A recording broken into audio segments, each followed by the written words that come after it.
I've done about 20 years worth of research on rapid alternation between eyes as a stimulus to the visual neurology. A company called Eyetronics found me, and they wanted to team up with me to do some research on their instrument that does a very similar thing. And most of the big studies have been done on patching or some form of patching. So we put a patch over the good eye, and we do that in a lot of the studies for 2 to 6 hours a day. And the treatment period is for 6 to 12 months. What the studies have shown is in that amount of time that you patch the better eye and the poor eye does get maybe a couple of lines better in acuity. Now, when you stop patching, about a quarter of those kids will revert some, so they'll lose some of that increase.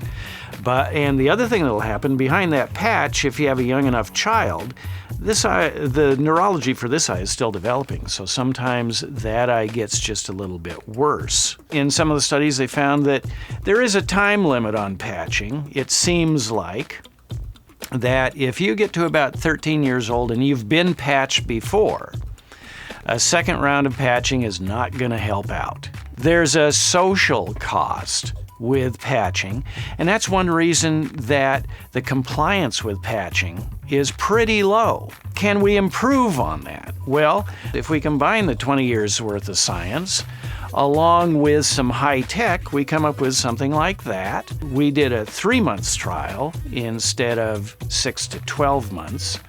And we had kids wearing this for an hour to 2 hours a day. Compliance was very high. There's about 1/8 the time involved in treatment compared to patching.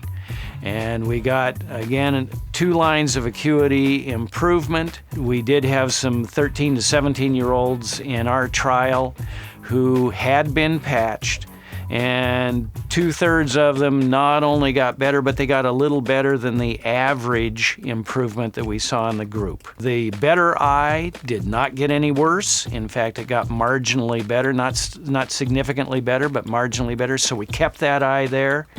And depth perception, stereopsis, that measurement of how both eyes work together, that got dramatically better, and it got better very quickly. We're in a new age for treating amblyopia. It is like looking at the old dial phone versus the cell phone. And this is the new age. This is where treatment is going to go because we force both eyes to work together.